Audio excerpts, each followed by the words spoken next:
Alcohol की chemical properties को आज हम देखेंगे, क्योंकि ऑर्गेनिक केमिस्ट्री में जब भी हम कभी चैप्टर करते हैं तो पहले हम फिजिकल प्रॉपर्टीज को करते हैं और बाद में हम केमिकल प्रॉपर्टीज को करते हैं। तो पहले फिजिकल हम इसके पहले वाले जो प्लेलिस्ट में वीडियो है उसमें हम कर चुके हैं, वहां आप देख सकते हैं। अब हम केमिकल प्रॉपर्टीज को आज हम फोकस करेंगे।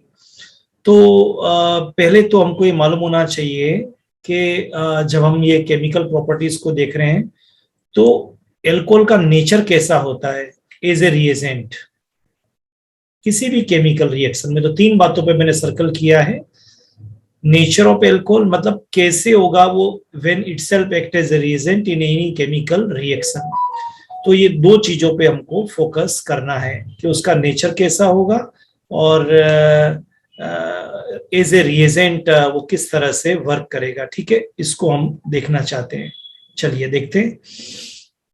तो वेरी फर्स्ट एक रिएक्शन की तरफ फोकस करते हैं जिसमें हमने कहा है कि न्यूक्लियोफाइल की तरह अगर किसी रिएक्शन में वर्क करेगा तो कैसे करेगा।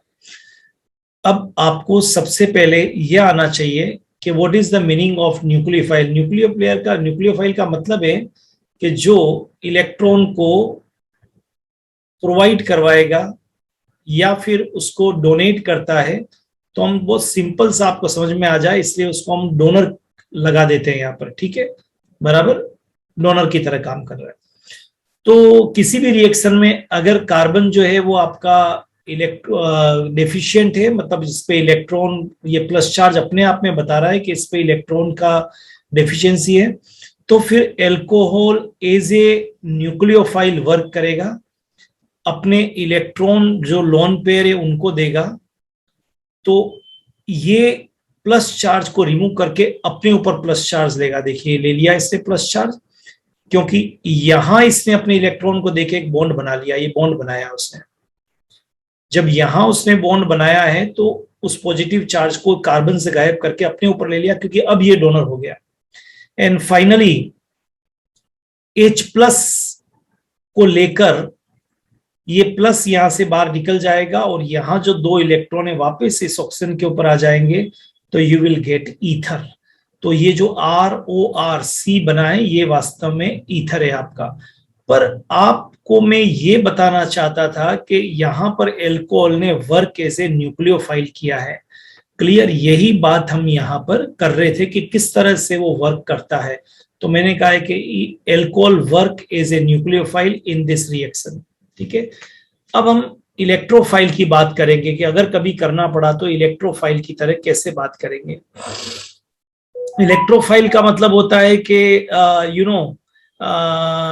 इलेक्ट्रोफाइल का मतलब होता है कि जैसे यहाँ डोनर था वैसे ही इलेक्ट्रॉन एक्सेप्टर, ऐसा कुछ बात हो। तो हम करके देखते हैं, मतलब नेगेटिव वाले को ये ले किसी को।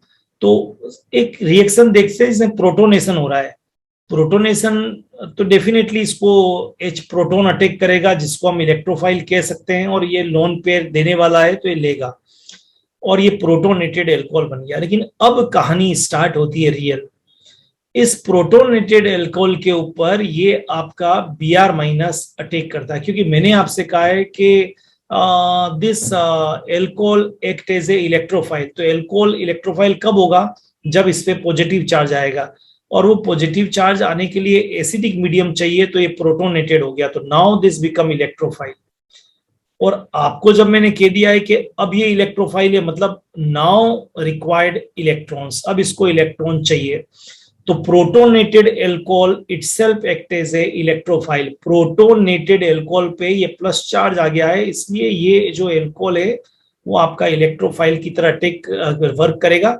अब ये Br माइनस यहां पर आ जाएगा। ठीक है, अब यहां पर ये Br माइनस इसके ऊपर आ जाएगा, और Br माइनस आ जाएगा तो देखिए Br तो लग जाएगा और H2O बाहर निकल जाएगा। तो मैं यहाँ जो समझाना चाहता था आपको, बड़ा सिंपल सी चीज है कि न्यूक्लियोफाइल की तरह तो वर्क करेगा, तब इसको लोन पेयर इलेक्ट्रॉन को देके बॉन्ड बनाना है तो डोनर था।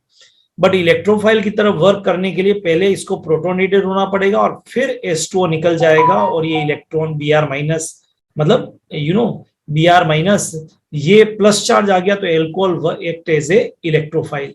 तो मैं आपको बता सकता हूं कि ये जो protonated alcohol itself act as a electrophile. तो एक बात क्लियर हो गया कि केमिकल रिएक्शंस में alcohol work as a nucleophile as well as electrophile. हाँ, लेकिन प्रोटोनेटेड एल्कोहल इज इलेक्ट्रोफाइल। ठीक है, तो ये दोनों चीज आपके दिमाग में रहनी चाहिए कि alcohol works as a electrophile as well as nucleophile, but protonated alcohol जो होता है वो आपका इलेक्ट्रोफाइल होता है।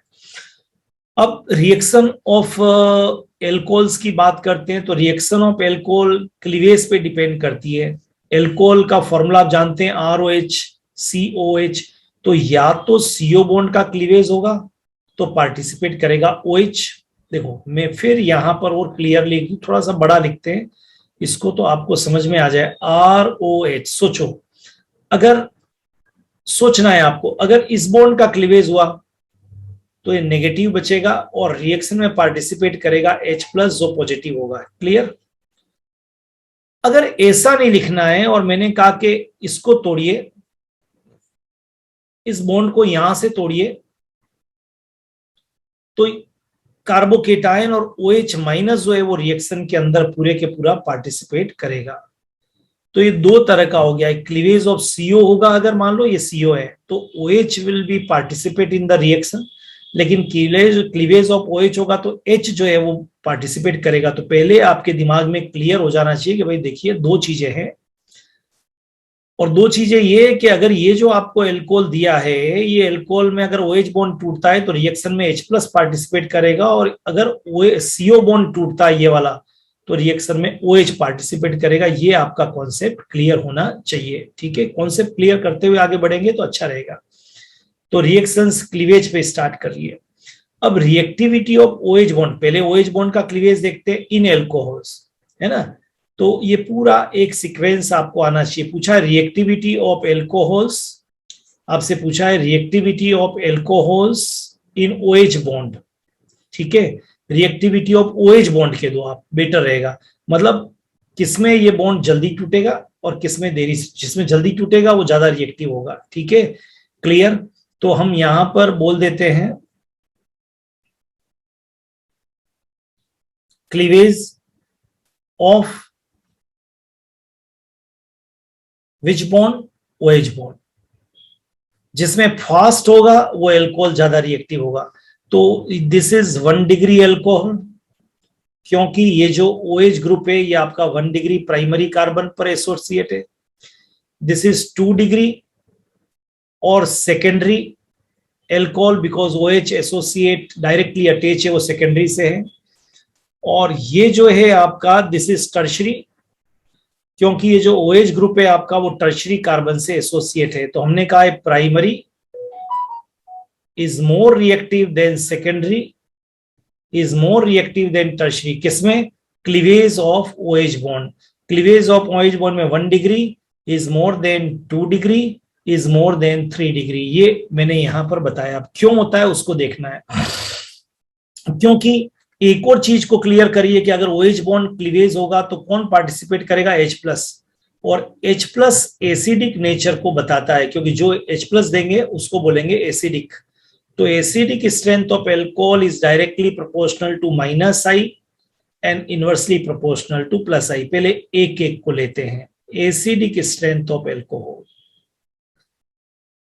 Directly proportional to -I। ये कहना ही चाह रहा है कि -I। अब आपको ये मालूम है कि -I ग्रुप जो होते हैं वो इलेक्ट्रॉन को अट्रैक्ट करने वाले होते हैं, इलेक्ट्रॉन अट्रैक्टिंग।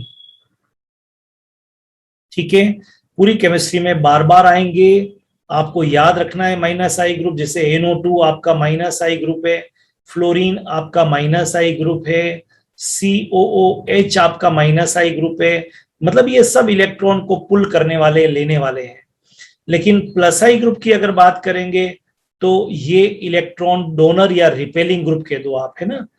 तो चाहे CH3 हुआ, मिथाइल, चाहे कोई भी एल्काइल ग्रुप हुआ C2H5, चाहे हाइड्रोक्सी ग्रुप हुआ, चाहे चाहे OCH3 मिथॉक्सी हुआ, कोई भी।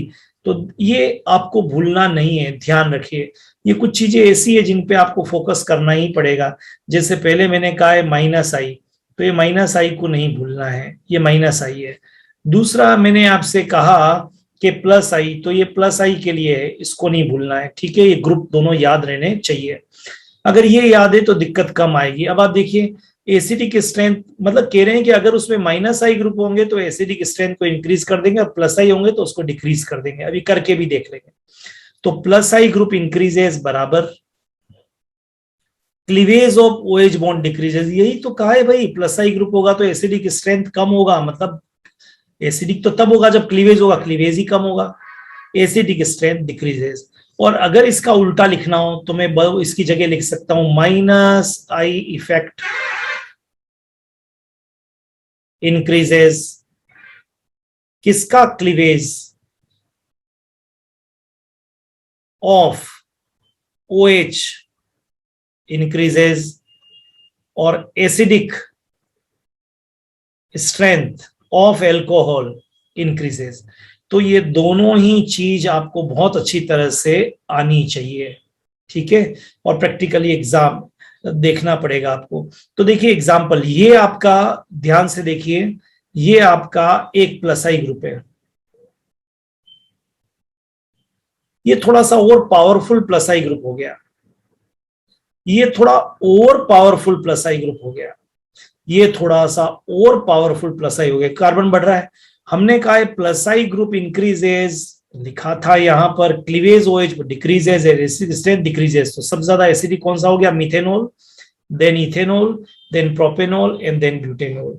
ये मैं बताना चाहता हूं कि यहां पर methanol is more than ethanol is more than propanol is more, जैसे जैसे प्लस आई ग्रुप, ये देखिए प्लस आई है, जैसे जैसे प्लस आई ग्रुप इंक्रीज हो रहा है वैसे वैसे आप क्या देख रहे हैं, क्लीवेज जो हो रहा है वो उसका डिक्रीज हो रहा है। तो आई थिंक ये आपको सारा समझ में आ गया, ठीक है, बराबर। और भी हम एग्जांपल ले सकते हैं, जैसे आपको कहा CH2NO2 and OH nitro alcohol, और एक आपको दिया है केवल CH3OH। देखिए ये केवल प्लस आई है और यहाँ प्लस, ये माइनस आई आ गया। पूछा किसका एसिडिक स्ट्रेंथ ज्यादा होगा, डेफिनेटली इसमें माइनस आई है इसलिए इसका एसिडिक स्ट्रेंथ ज्यादा होगा और इसका कम होगा। This is all about cleavage of OH bond. I think concept clear हो गए होंगे। एक बार वापस देख लेंगे, अगर कोई डाउट होगा तो दिक्कत नहीं आएगी, ठीक है। प्रैक्टिस मैक्स से मेन परफेक्ट, आप अपनी NCERT को भी साथ में रख के सॉल्व कर सकते हैं। अब अभी बात की थी एसिडिक स्ट्रेंथ की, अब हम बात कर रहे हैं बेसिक स्ट्रेंथ की। तो बेसिक स्ट्रेंथ ऑफ एल्कोहल बोलिए या फिर क्लीवेज ऑफ OH, क्योंकि बेस क्या देते हैं, OH minus. OH group participate in reaction and carbocation, जब माइनस निकलता है तो केमिस्ट्री का रूल कभी भी मत भूलिए। केमिस्ट्री बार बार समझाती है कि अगर प्लस निकलता है बाहर, आउट, तो पीछे छोड़ जाता है नेगेटिव। अगर नेगेटिव निकलता है आउट तो पीछे छोड़ जाता है पॉजिटिव। अगर किसी पॉजिटिव को हटाना है तो अटैक भी पॉजिटिव का ही करवाना पड़ेगा, किसी नेगेटिव को हटाना है तो अटैक भी नेगेटिव का ही हटाना पड़ेगा, नेगेटिव को ही करना पड़ेगा। और अगर कहीं पर पॉजिटिव अटैक करता है तो प्रोड्यूस भी पॉजिटिव को ही करेगा, और अगर केमिस्ट्री का रूल है नेगेटिव अटैक करता है तो प्रोड्यूस भी नेगेटिव को ही करेगा। मैं 4 लाइनें बोल रहा हूं। बाहर अगर पॉजिटिव निकलता है तो पीछे छोड़ेगा नेगेटिव, बाहर अगर नेगेटिव निकलता है तो पीछे छोड़ेगा पॉजिटिव, पॉजिटिव कहीं पर है तो उस पर पॉजिटिव ही अटैक करेगा, नेगेटिव कहीं पे है तो उसको नेगेटिव ही अटैक करेगा। लेकिन अगर मान लीजिए पॉजिटिव अटैक करेगा तो निकालेगा पॉजिटिव, नेगेटिव अटैक करेगा तो निकालेगा नेगेटिव। ये इतना अच्छा फॉर्मूला है केमिस्ट्री का कि पॉजिटिव पॉजिटिव पे अटैक करता है, नेगेटिव नेगेटिव पे अटैक करता है। क्लियर, पॉजिटिव को अगर कहीं से पॉजिटिव को आउट किया है तो पीछे नेगेटिव छूटेगा, कहीं से नेगेटिव को आउट किया है तो पीछे पॉजिटिव छूटेगा, और पॉजिटिव अटैक करेगा तो पॉजिटिव को ही पैदा करेगा। ये छोटी छोटी चीजें जिसको भूलना नहीं है, ठीक है। चलिए अब हम जो मेन बात है हमारी उस पर आते हैं कि बेसिक स्ट्रेंथ ऑफ एल्कोहल, हम इस पे आते हैं। और वो कह रहा है कि CO बॉन्ड टूटेगा, बिल्कुल ठीक है, मान लिया हमने। OH निकलेगा, बिल्कुल मान लिया, OH निकलेगा इसीलिए बेसिक है। और पीछे कार्बोकेटायन को छोड़ेगा, तो ये भी हमने मान लिया। अब उसका उल्टा, OH में था primary is more then secondary is more then tertiary, इसमें यहां पर उल्टा है, इसमें इसमें बिल्कुल उल्टा है। कीप इन माइंड, ये आपको यहां पर बोल रहा है, इसके अंदर आपको भूलना नहीं है, ये बोल रहा है यहां पर कि tertiary is more then secondary is more then primary, right. Tertiary is more then secondary is more then primary. क्यों? क्योंकि जब ये टर्शरी बॉन्ड का क्लीवेज, इसलिए ये टर्शरी में इसलिए तेजी से टूटेगा क्योंकि अगर ये OH हटता है तो पीछे छोड़ता टर्शरी कार्बोकेटायन, यहां से तो पीछे छोड़ेगा सेकेंडरी, और यहां से तो पीछे छोड़ेगा प्राइमरी, और इससे भी आगे होगा तो पीछे छोड़ेगा मिथाइल। तो keep in mind, stability of carbocation, वो रिएक्शन ज्यादा तेजी से होती है जिसमें स्टेबल इंटरमीडिएट बनते हैं। कार्बोकेटायन को इंटरमीडिएट बोलते हैं, है ना, this is intermediate. And keep in mind, chemistry में रूल होता है कि मोस्ट स्टेबल इंटरमीडिएट जो इस रिएक्शन के अंदर बनेगा वो रिएक्शन तेजी से होगी। तो keep in mind, tertiary is more then secondary is more then, ये कार्बोकेटायन का स्टेबिलिटी ऑर्डर है। अच्छा सा क्वेश्चन है, कीप इन माइंड, बार बार आएगा। Tertiary carbocation is more stable then secondary and secondary is more stable. इसलिए OH बॉन्ड का जब क्लीवेज हो रहा था तब ये कार्बोकेटायन नहीं बन रहा था, इसलिए primary is more then secondary is more then tertiary. लेकिन अगर आपको CO बॉन्ड का क्लीवेज करना है जिसमें OH पार्टिसिपेट करेगा, तो मान के चलिए tertiary is more then secondary is more then 1 degree is more then methyl alcohol, क्योंकि ऐसा करने पर आपको मोस्ट स्टेबल टर्शरी कार्बोकेटायन यहां पर मिलता है। ठीक है, चलिए, तो ये भी हो गया। थर्ड है रिएक्शन ऑफ एल्कोहल इन विच, देखो पहले OH बॉन्ड का क्लीवेज हुआ है ना, दिमाग में हमेशा पिक्चर बहुत इंपॉर्टेंट होते हैं। हमारा दिमाग अल्फाबेट में नहीं सोचता है, हमारा दिमाग पिक्चर में ज्यादा सोचता है। एक रिएक्शन कर ली जिसमें H का क्लीवेज हो रहा था, तो पार्टिसिपेट कौन कर रहा था? H+। ठीक है, ये पहले नंबर की रिएक्शन हो गई, हम यहाँ 1 लगा देते हैं, दिमाग में रहना चाहिए। दूसरे नंबर की रिएक्शन जिसमें आपका ये बॉन्ड क्लीवेज हुआ, तो पार्टिसिपेट कौन कर रहा था? OH। तो ये 2 नंबर की रिएक्शन कर रहे हैं, इसमें OH पार्टिसिपेट कर रहा था, इसमें H+ पार्टिसिपेट कर रहा था। और अब हम कह रहे हैं कि ऐसी रिएक्शन जिसमें एल्काइल ग्रुप भी पार्टिसिपेट करेगा और हाइड्रोक्साइल ग्रुप भी पार्टिसिपेट करेगा, ऐसी रिएक्शन हम देख रहे हैं। तो जिसमें OH भी पार्टिसिपेट करे और R, तो ऐसी भी रिएक्शन होगी, ये हम अलग से देखेंगे। और इसी के साथ में reaction involving lone pair of electron of oxygen atom of ROH। Alcohol में आपको मालूम है कि इसके ऊपर आपका लोन पेयर होता है, तो ऐसी रिएक्शन जिसमें ये लोन पेयर पार्टिसिपेट करे। ठीक है, तो ये जो पहला इंट्रोडक्टरी वीडियो था, इस इंट्रोडक्टरी केमिकल रिएक्शन के जो वीडियो है उसके अंदर आपको समझने की कोशिश करनी है आपको कि एल्कोहल कितनी तरह की रिएक्शंस को देता है।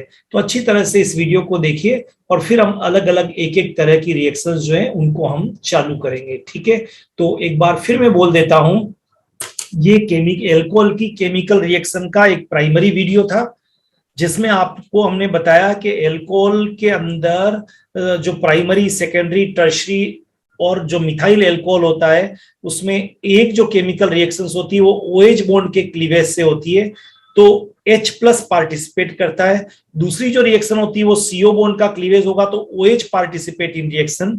तो पहले में H+ पार्टिसिपेट कर रहा था, इसलिए वो एल्कोहल की एसिडिक नेचर को बताता है। दूसरे में OH पार्टिसिपेट कर रहा था, इसलिए वो एल्कोहल के बेसिक नेचर को बताता है। तीसरी वो रिएक्शन थी जिसमें OH भी पार्टिसिपेट करेगा और कार्बन एल्काइल ग्रुप भी करेगा, तो ये अलग थी। And last but not least, बहुत इंपॉर्टेंट रिएक्शन है, एल्कोहल में जो ऑक्सीजन होता है उस पे लोन पेयर होता है, तो वो किसी को भी दिया जा सकता है एज ए न्यूक्लियोफाइल। और हमने फाइनली जब स्टार्ट किया था तो आपको बताया था केमिकल रिएक्शन में कि alcohol act as nucleophile as well as electrophile. तो न्यूक्लियोफाइल तो अपना वो ऑक्सीजन के लोन पेयर को दे, लेकिन जब प्रोटोनेटेड एल्कोहल होता है तो उसको हम इलेक्ट्रोफाइल कहते हैं। तो आप इन सब को बेसिक को अच्छी तरह से याद करिए, कौन ज्यादा रिएक्टिव है, कौन कम रिएक्टिव है, किस रिएक्शन के अंदर, तो आगे रिएक्शंस जल्दी से समझ में आएगी। All the best.